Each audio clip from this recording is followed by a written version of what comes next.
Hello. Welcome to the In Love with Business podcast. This miniseries is titled Chief Sustainability Heroes and is hosted by Professor Paolo Melina and Melina Ciorra from University College London, School of Management. Throughout this series, we will talk to sustainability leaders from different organizations and sectors to learn about their sustainability journeys.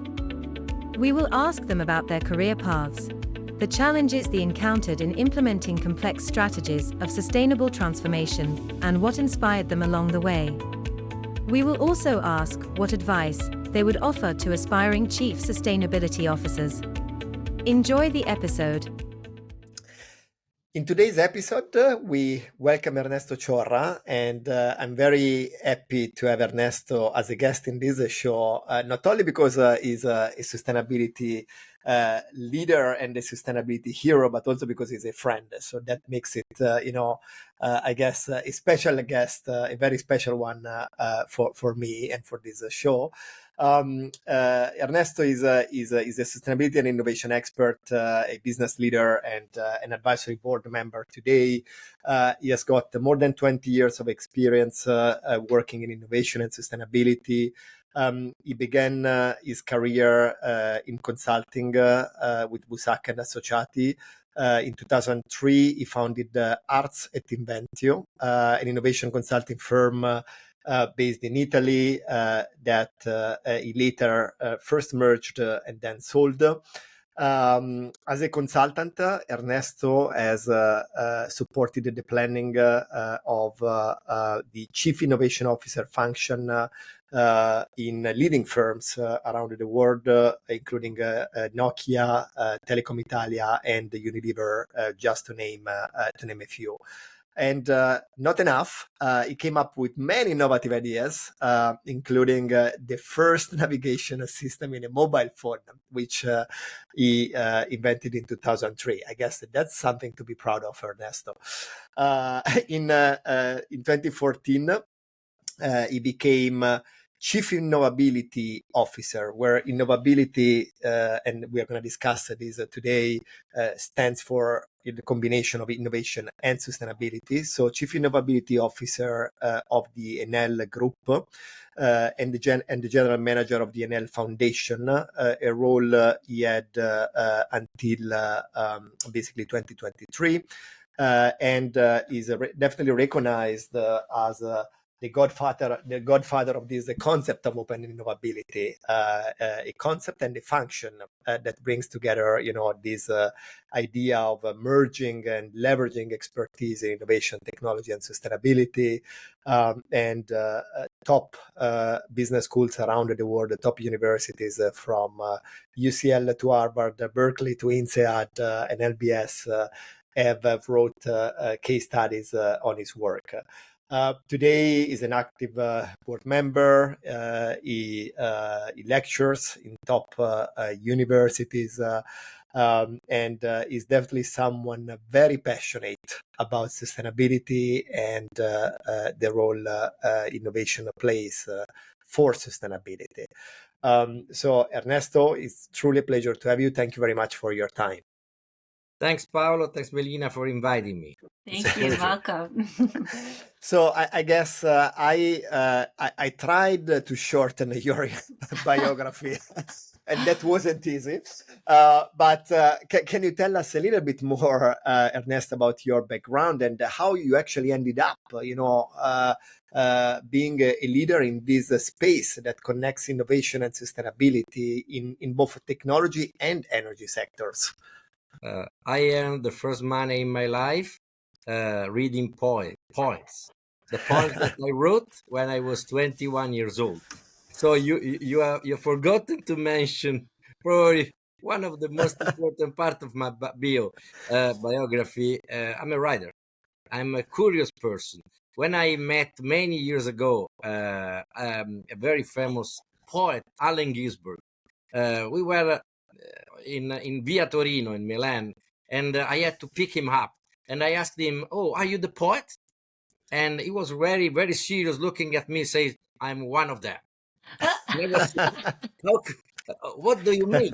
I'm the poet, I'm the writer, I'm the entrepreneur, I'm the singer, I'm the rebel. And I say, okay, let's go because we need to go and there is much traffic behind me. So please enter in the car and let's go. But it was right. My personal and work background, business background is a mix. It's a bunch of poems, of literature, of curiosity, of passion, and our willingness to make something new every day. Because the beauty of innovation and sustainability is that what we have done in the past is something that you can forget. And that because you need to go beyond what you have done, trying to invent new processes, new products, new services, new ways of working, new business models. And what you have done is old. So it's out of the scope of what you can do today. But this is the reality of our body, because every second we kill 100,000 of cells, and we renew our body every second. So in the biology teaches us about sustainability and innovation. We need to continuously renew our body, as we need to continuously renew the whole corporate body, the functions, the business lines, the products, the technologies. That's why I don't see any difference between innovation and sustainability. But innovation is the way you change everything, and the sustainability is the real aim, the survival of the company. And without change, you can't survive. Without change, companies cannot survive, because the markets are changing, the customer needs are changing, technologies are changing, market rules are changing, everything's changing. So if the companies want to survive, they must have a continuous innovation, a continuous love and approach to innovation. And it came to me from my natural curiosity, from my willingness to change everything, to invent something new. That's why I mentioned I'm a poet, because the poet is able to create something new, as the innovator is able to create something new. Excellent. I'm not sure poets can create navigation systems, by the way, but I guess but I guess your technology background helps with that. Which I'll be forever thankful for, by the way, because I can't get anywhere without my navigation system. So do you know what is the real mother of the navigation system? My stupidity. Yes, because I always lose myself when I walk around the cities. So I was in Espoo in Finland, and I was able to lose myself after 1 year that I was doing the same way. So unfortunately, I had an injury when I was 19 years old in England. A couple of people tried to kill me, and they broken this part of the head. And here there is an area that connects the abstract memory with the physical memory. So I cannot remember streets, faces. It was a plus. It was a minus, but it became a plus, because I had to find a solution to this need, to this problem, to my stupidity. If you are able to find people's problems and you are able to solve them, you are able to innovate, because innovation is a great problem solver. Yeah, fantastic. And I guess this is also a very good example of user-led innovation, right? Yeah. I want to ask you, I kind of wanted to go straight to the point here, because this is, what is going to be interesting for our followers. You kind of, I guess, shape the concept that is genuinely, interesting and genuinely created, an impact in many corporations around the world. And this is the concept of innovability. So can I ask you to explain it? So, people understand what it is, what's the value, why it makes sense to connect innovation with sustainability. We have merged just two simple words, innovation and sustainability, but because we wanted to create a new word, like a poet, I need to invent not just poems, but also words. And I've invented this word, mixing innovation and sustainability, because I wanted to underline that innovation is just a tool. You need to change for what? To guarantee your company's stakeholders a continuous value creation. But to guarantee continuous value creation, you need to guarantee the survival of the company. And the survival of the company is the real aim of sustainability. But how can a company survive in the long term? If you are inside and outside in harmony.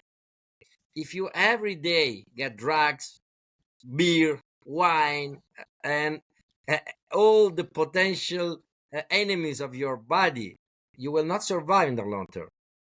But the same happens. Let's save a wine for the example. Yeah, okay. If you take a good wine and not too much, it's okay. But if you take much wine, beer, drugs, and the other stuff, it's a problem for you to have a long-term survival.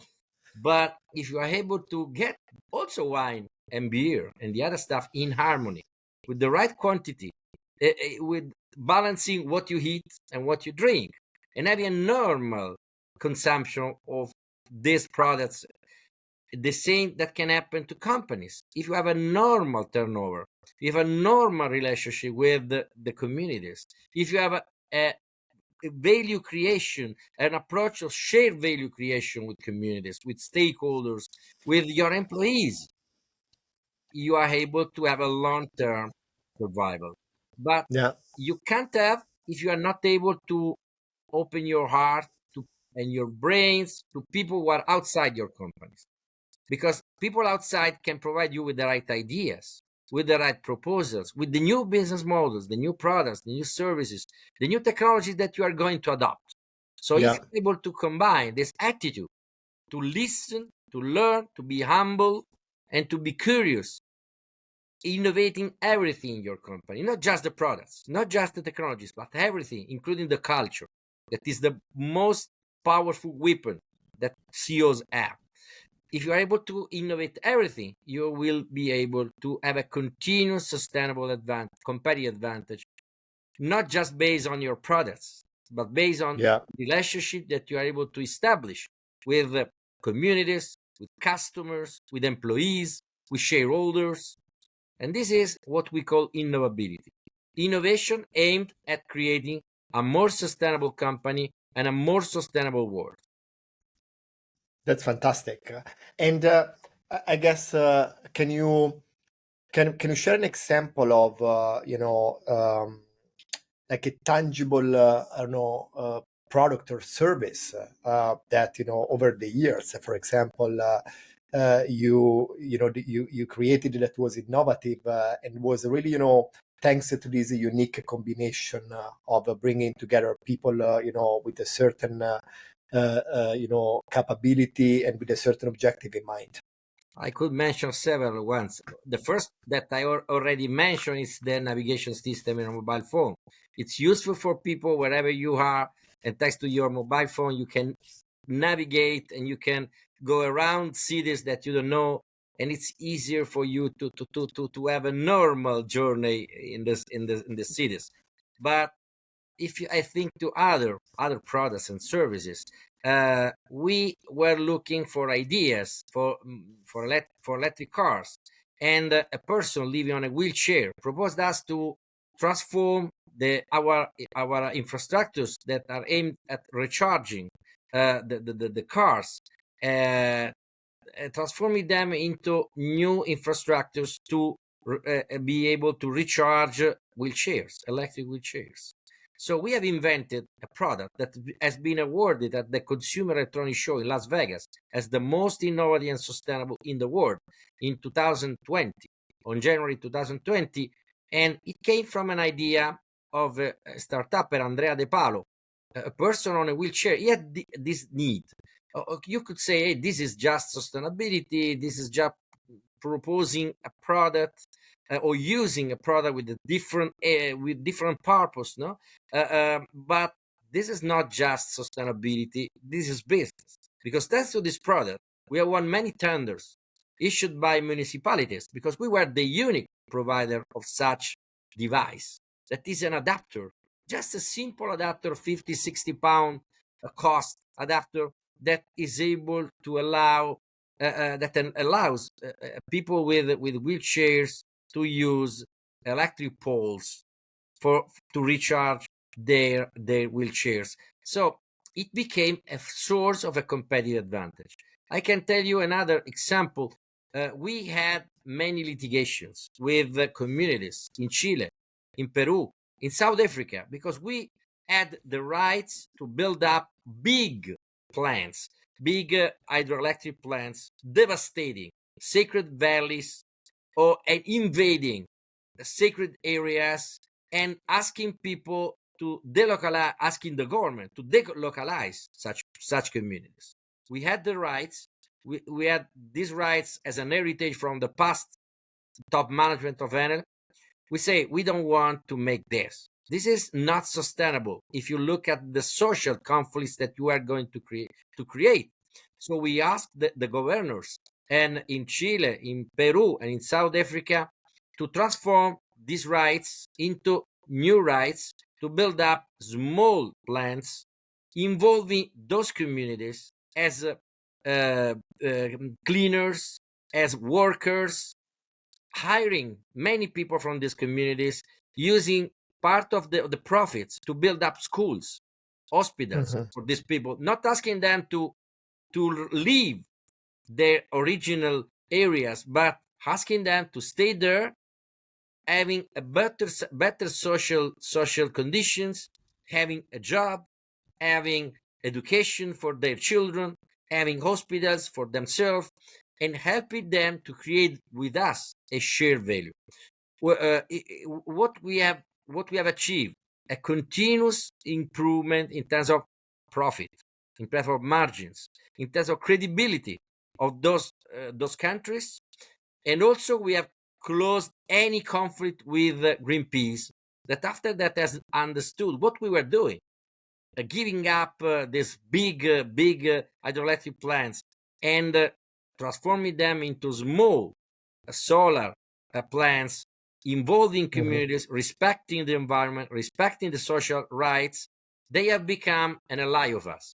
So we have saved a lot of millions in terms of potential productivity loss. We have increased our margins in those countries. We have increased the social conditions, and we have increased and better the relationship also with Greenpeace. This is a way to work that for me is innovative, because if you are in a company that is able, that was used to get the rights from governments and to use the army to displace people, this was a dramatic innovation. A real ultimate innovation, because innovation is not just processes or technologies. It's changing the culture, changing the way companies work. And I can give you another example. We have been the first one in the world to aggregate electric cars where they are at home or when they are at the office, just plugged in. Aggregating cars, we have been able to balance the Danish grids. In 2016, invented a vehicle-to-grid business. Vehicle-to-grid business is the future of electric mobility, because any electric car is a battery with wheels. If you look at an electric car, you see a car. I see a battery. When this car is not used and it's plugged to the network, no, this is a battery, a standalone battery that you can aggregate. Try to imagine the future with 100 million of electric cars in Europe. You will have 100 million of batteries that can be connected to the grids, that can be used to small discharging and to small charging activities. And when the grid needs energy, you can discharge by 5%, 10% the battery of the car when the need is full of electricity, because you have a lot of production, you have too much production from renewables, you can recharge those batteries. So having a democratized and diffused platform, so every car producer can become part of the network, the electric grid. We have literally invented it and launched into the market in 2016 in Denmark.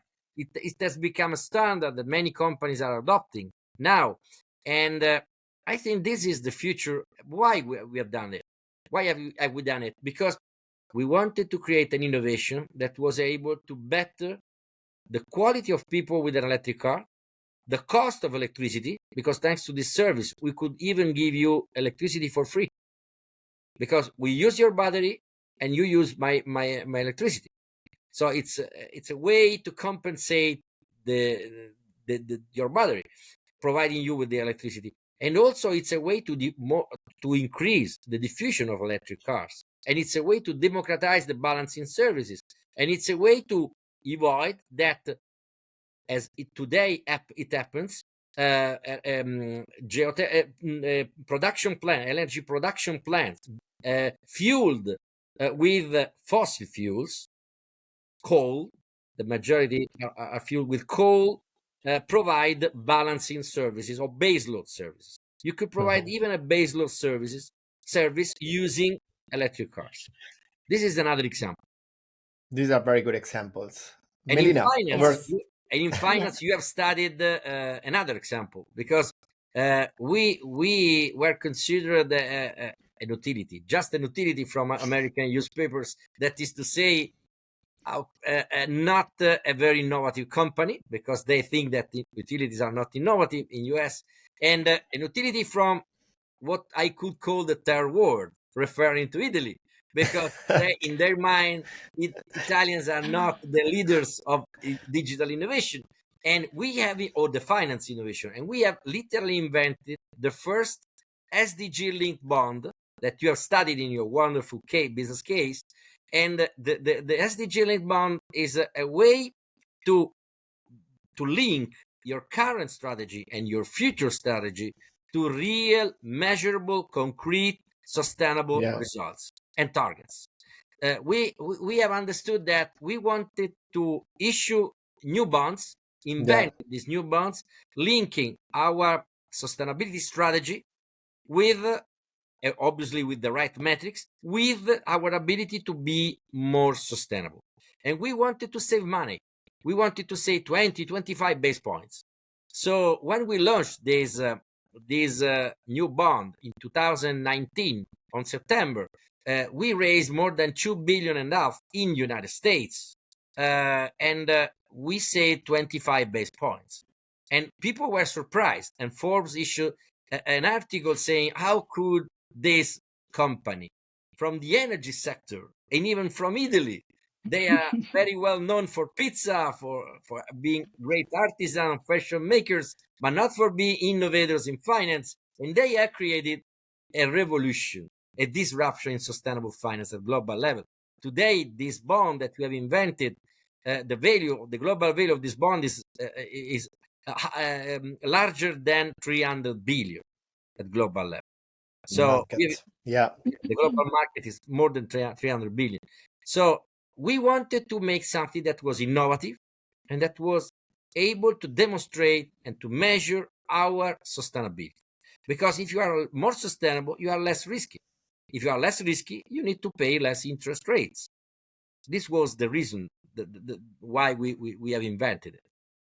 Fantastic. Those are incredible examples. And I must say, going back to your earlier example about working with governments, and bringing Greenpeace together to meet the interests of both of those entities is no small feat. It obviously requires great communication, negotiation skills, which leads us actually to our next question. Given how closely you've worked with CEOs and chief sustainability officers around the world through your consulting work, what are, in your view, what are the critical skills that a sustainability innovation leader needs to basically accomplish, the results that you've just shared with us today? First of all, I think that the first skill is being humble. Because if you are humble enough, I was used to say that I was the chief ignorance officer. Why? Because you are humble enough, you are ready to listen to the other ones. If you are able enough, you don't consider that you have the truth, but that you are looking for a truth that you will never find. If you are eager to learn, You will listen to people outside the company who will provide you with the right ideas. They could be technological ideas or social ideas, proposal for new ways to implement a business or for new business models. But you will have also a North Pole, a North Star, that is that will be your sustainability aims and metrics. I will do everything if it's sustainable. I will not do this if it's not sustainable. Having clear in your minds that sustainability is the aim, but having in your heart the certainty that you need everybody's support. So if you are humble enough, you are not a chief, you are a servant. And if you are a servant, you serve your business model, the heads of the business model or the business lines, your colleagues. You serve the heads of the functions, the HR manager, the head of finance, the head of audit, the head of legal department. You will serve them, try with them to implement concrete actions that will renew their activities and will make their activities more sustainable. That's why we had a metrics organization at Enel. We wanted to have people in common, not having innovation on a side, sustainability on a side, but sustainability was in the procurement department to make every procurement activity more sustainable and to help also the providers to become more sustainable. We had innovation and sustainability in procurement, in finance, in the legal department. We were using AI to understand if litigation should be done or if we had to give up, because this litigation was potentially a loss. So we were using technologies and sustainability criteria in every area, having people, innovability people in every business line, in every market, in every function. But how can you be a chief? How can you be a boss? We disrupted even the hierarchy. We have created communities, more than 20, we have 23 communities on technologies like drones, augmented reality, AI. We started the first AI community more than 10 years ago. No, 10 years ago. We had communities on batteries, storage, sensors, but we had also communities on creativity. We wanted to have in these communities people of all the hierarchical levels working as peers, not having bosses, not any boss in this community, not a hierarchy, but just passion, willingness to contribute. As the impressionists, as the Sturm und Drang poet writers, as the Lake District poets were working, they were working together, inspired by the common passion, the common willingness to contribute. They were able to propose ideas, and more than the 65% of the scaled up projects came from those communities. Projects in innovation and projects in sustainability. Because if you are in love with something, even if you work in other areas, in other area or in another function, in another market, it doesn't matter.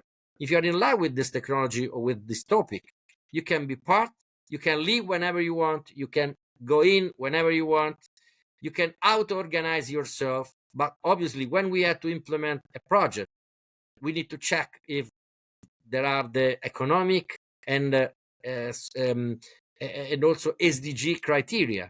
But just for this activity, for the implementation of new projects, but for the rest, they were working independently. So being humble, being curious, being passionate, also having a servant approach and supporting the other ones, not being the boss of anyone, but be at the service of everyone.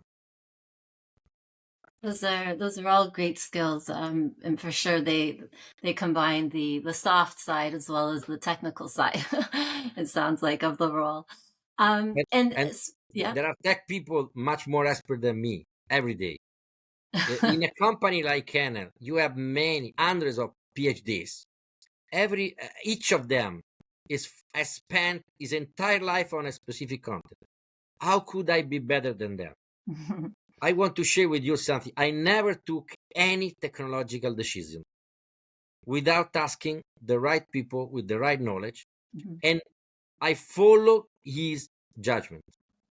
Because leading technology doesn't mean that you are the best in all technologies.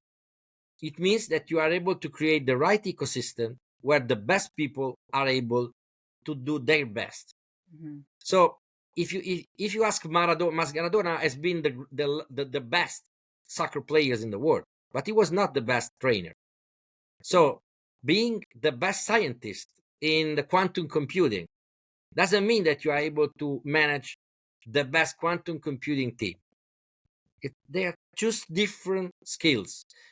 Managing the right people in the right way, with the right metrics, providing them with the right tools is much more, is quite different rather than being one of the best people. Unfortunately, many companies confuse these roles.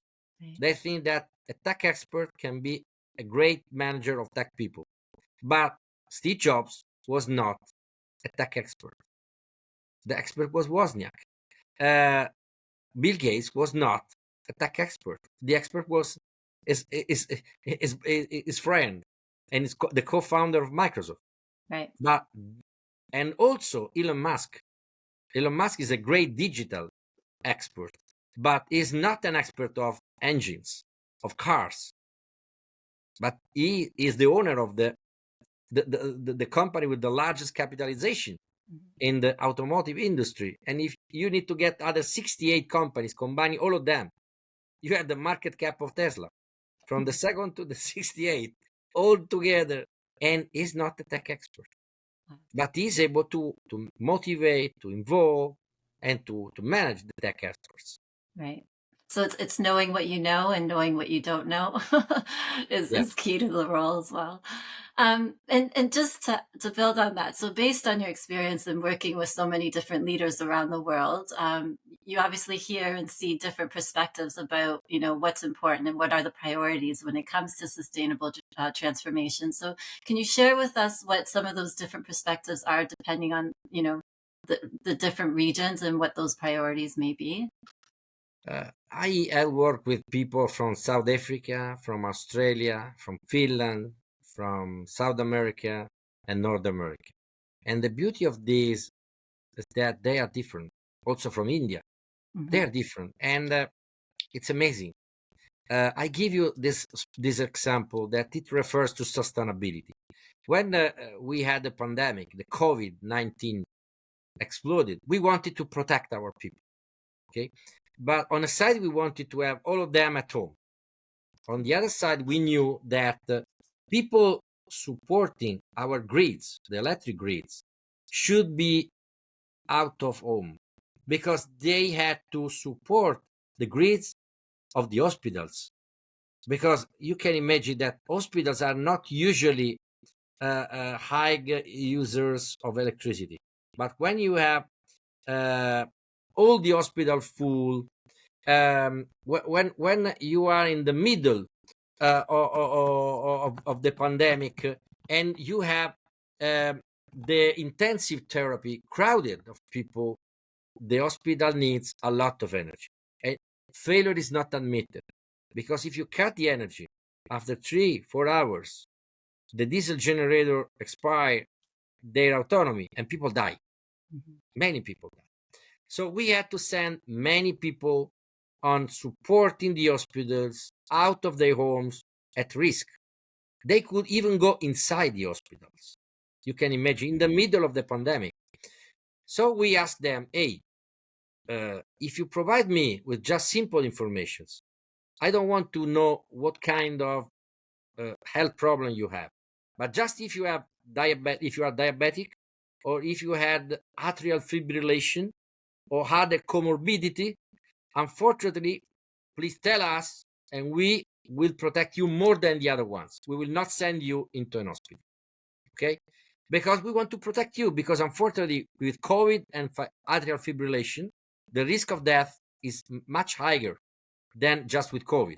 Or with COVID and diabetics, unfortunately, the risk of death is higher. So we wanted to protect these people. People from South America say thank you. They share all the problem, the health problems that they had, even writing. We didn't want to know which specific problem, but just saying, do you have one of these? Yes or no? And people from South America say, we are a great company. We love you. You are protecting our fragile people. This is what we have. Thank you. And people who had to go outside homes, they were happy because they say, hey, I'm okay. So with my activity, I can protect also my colleagues with health problems. People from North America claimed very much. They were angry with us because they were saying that we were asking for personal information, breaking, infringing their private life, and asking for information that should not be asked. So, and it was funny because people in other countries, like Russia, they even didn't answer, and they didn't take care. COVID doesn't matter. And so 3 different reactions from 3 different cultures that demonstrate that when you manage people, you need to consider their diversity. And diversity is one of the, unfortunately, from my point of view, under-evaluated needs that people have. Not just companies, but people. And if people are not comfortable with the respect of their diversity, they are angry. And when markets are mature, working markets are mature, they leave the company. Why I'm saying this? Because yesterday and 2 days ago, we have read that Meta and Apple want to leave, to kill their diversity and inclusion rules. So, but what is really diversity? The respect of other people's opinions, other people's point of view. Because it's easy to balance the number of women and the number of men. It's easy to balance the number of Italians or Europeans with the number of South Americans, North Americans, native Indian of America. This is something that you can do with mathematics. So it's easy. You can hire people, you can reward people, you can say, oh, this is something that you can make with your rational side. But respecting other people's point of view, if they think that you are fully wrong, and you are the CEO or you are the head of innovation and sustainability, and they demonstrate to you that you are fully wrong, what is your reaction? If they demonstrate that what you have done in the last year, it's a stupid activity that should be closed. Okay, this is why I'm talking about this, because talking about culture, about different people, it's talking about the opinions of every single person. And respecting the way of thinking is very difficult, not just in an international ecosystem or company, but also in a single office. At home, when you and your wife or your husband have different opinions, and one wants to demonstrate to the other ones that he or she is right. So accepting the diversity is the real gift that every person that leads innovation and diversity should accept. It's a gift because it enlarges our perspectives about the world. It enlarges your truth. There was a Nobel candidate writer, Alda Merini. She was a close friend of mine. She dedicated to me a book. I dedicated to her another book. And she said that there is always another truth. There is always another truth. She was for more than 10 years in a manicomi. And people thought that people in the manicomi were crazy. And she was looking out of the window, looking at people working for 15 hours a day, even on Sunday, on Saturday, forgetting any human relationship and forgetting that they could love, they could be loved. And she was asking herself, who is crazy? Here we are in a manicomy, taking care one of the other ones, and loving everybody inside the manicomy, and praying every day, and thinking and reading books, and they are losing their life. No, there is always another truth. So if you are able to include the real diversity, you are able to every day cancel your certainties and your truths in terms of processes, technologies, products, business models, what you do as a company, what is your mission, what is your purpose. You are able to discuss everything. And St. Augustine, a very ancient philosopher, he said that we have doubts. That's why we are. Before Cartesio, he said, I think, so I am. Cogito ergo sum. I think, so I am. But he said, I have doubts. That's why I can say that I am. Because doubts are the most potential source of innovation. But if you have people thinking the same way, without any diversity, how can you have innovation? So I'm very worried for Meta and Apple. If they cancel diversity, they will cancel their innovation. They will kill their companies. Such a powerful and important message, I think, around diversity and yeah, for sure. And when we think about, so some of the examples you shared with us, you said we're sort of born out of an idea or out of a problem or out of, a challenge. So when we think about, some of the biggest challenges in this space today, energy being one, the energy transition, what are your thoughts in terms of, or can you share with us what you believe, what technology is going to be critical in getting to net zero and getting through this energy transition? I think that technology is not a challenge, but the willingness to adopt technology is a challenge. Right. Our past habits are a challenge. There are some hard to abate sectors, but they are an opportunity to make innovation come true. And in 10 years, every technological challenge, from my point of view, will be solved. Even at the starting point of 19th century, you would have share your opinion that the man could go on the moon. People have put you in a manicom. Mm-hmm. Okay. And even if you say, hey, we can get a cage, and thanks to this cage with engines, we could reach from Rome, New York in 8 hours, they would close you in a manicom. But technology is powerful. Unfortunately, the willingness of people to change is not as amazing as the ability to create something new with technology. And also there are lobbies. They don't want to kill the current business models. Mm-hmm. They want to defend the current business models. And the majority of the wars in the last 200 years have been created for the domination of the engines of the energies.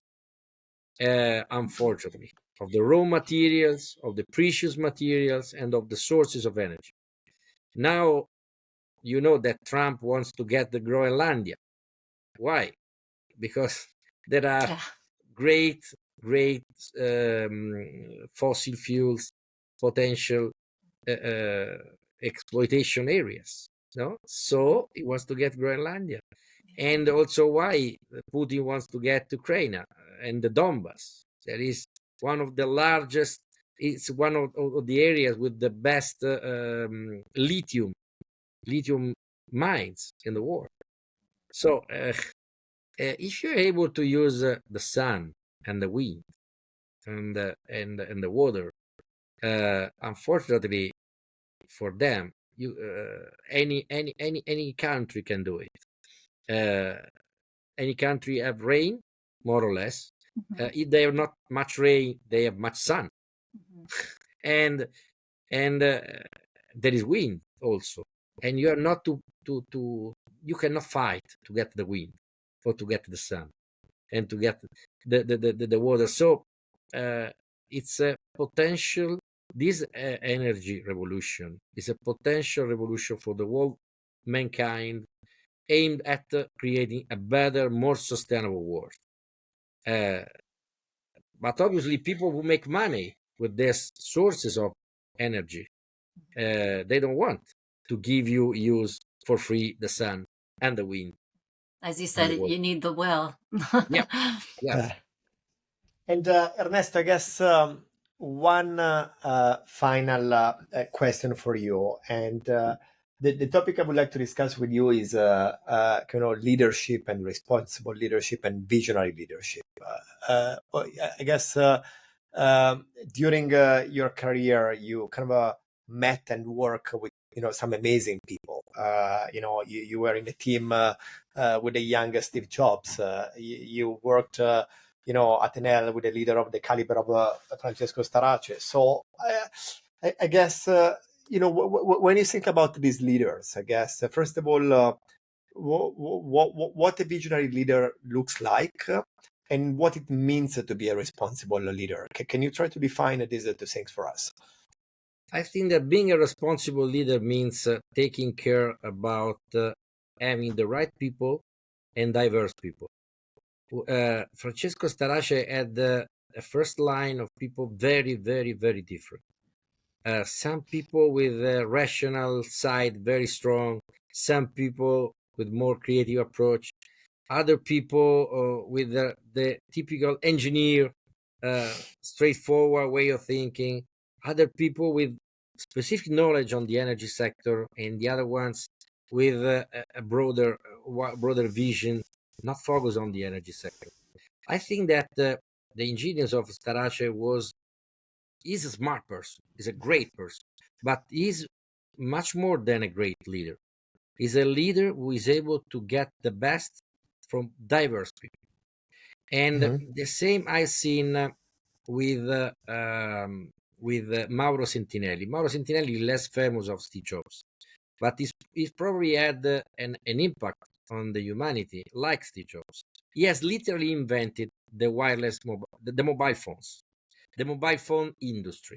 Because when he wanted to launch a prepaid phone service in the United States, mobile phone industry was very small, and McKinsey didn't consider a potential growth.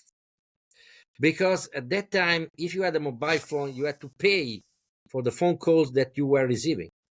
Nobody wanted to adopt another mobile phone because they were scared by the bill at the end of the month, and because they had to pay for the calls that they were receiving.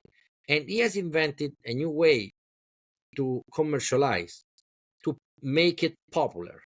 He wanted to say, hey, you will have a mobile phone in your pocket for 18 months. You will not pay any amount of money. You just pay €5, the equivalent of €5 when you buy the SIM, and after you will not pay any euro. Other people will call you, they will pay, but if you are in an emergency situation, you will be able to make a phone call. And at that time, McKinsey estimates about the Italian market in the year 2020 were 600,000 users. The reality has been 22 million of users. He has invented the prepaid phone service, and after that, team, Telecom Italia Mobile, has launched it into the market. The first in the world. The other ones, Omni del Pronto Italia, and after Vodafone, copied. And the other ones arrived. And thanks to his intuition, the world wireless industry has changed. Without Sentinelli, you couldn't have the current mobile phone industry. And Mauro Sentinelli was at the contrary of the typical engineer, but had very close to himself many engineers. He was an engineer, but he was a creative person. So he was an engineer because he took the graduation, but he was not an engineer by culture. But he was one of the most creative people I ever met, including Steve Jobs. And he was able to imagine a new world. And in 1997, when he left TIM, he was going to Iridium because he imagined a world with satellites moving cars. And satellites georeferencing people, and satellites providing mobile services, and with satellites also defending countries. We were in 1997. He left him to go to Iridium as global vice president, going to the United States. And I have heard his vision that is currently innovative. And as you were mentioning, I worked also with Steve Jobs, and for 7 months in Cupertino, because Nokia wanted to offer a potential collaboration with Apple, providing Apple had to provide the operating system for Nokia. And Apple worked with me and other 5 people to define a new operating system. We were in 2003 and 2004. At the end of the project, on May 2004, the CEO of Nokia didn't want to adopt that operating system. And according to the agreement, for 20 years, Nokia had to adopt the operating system for free. Apple couldn't sell any mobile phone produced by them. And they could get the 40% of revenues coming from a portal that Nokia had to launch into the market, called Ovi. The meaning of Ovi is portal in Finnish. And the portal became, after 4 years, the Apple Store, and the operating system has become the iOS, because Nokia didn't want to accept that operating system. And the global CEO of Nokia said to me clearly, what can I do with this corporate zombie, Apple, that I can't do alone? This is a concrete example that if you are not humble enough, your company will not survive. At that time, Nokia had the 42% of global market share, 72% of market share in Western countries. Wow. That's an incredible, untold story. I guess you answered in full the question about the visionary leadership and responsible leadership. Ernesto, as always, it was truly a pleasure to have the opportunity to interact with you. I guess congratulations for all these achievements over the years, and I guess we look with curiosity forward to the next stages and projects. About sustainable and responsible leadership. I respect any Muslim, any Buddhist, but this is one of the probably the most sustainable and responsible leader I ever met. Wow. Can imagine. And when people say, "Oh, this is okay," and people die, he never had fear to cry and to scream that people were dying, and respecting and protecting everybody, every Muslim, every Buddhist, every Hinduist, and from a Catholic, obviously, point of view, for me is a real example of sustainable leadership.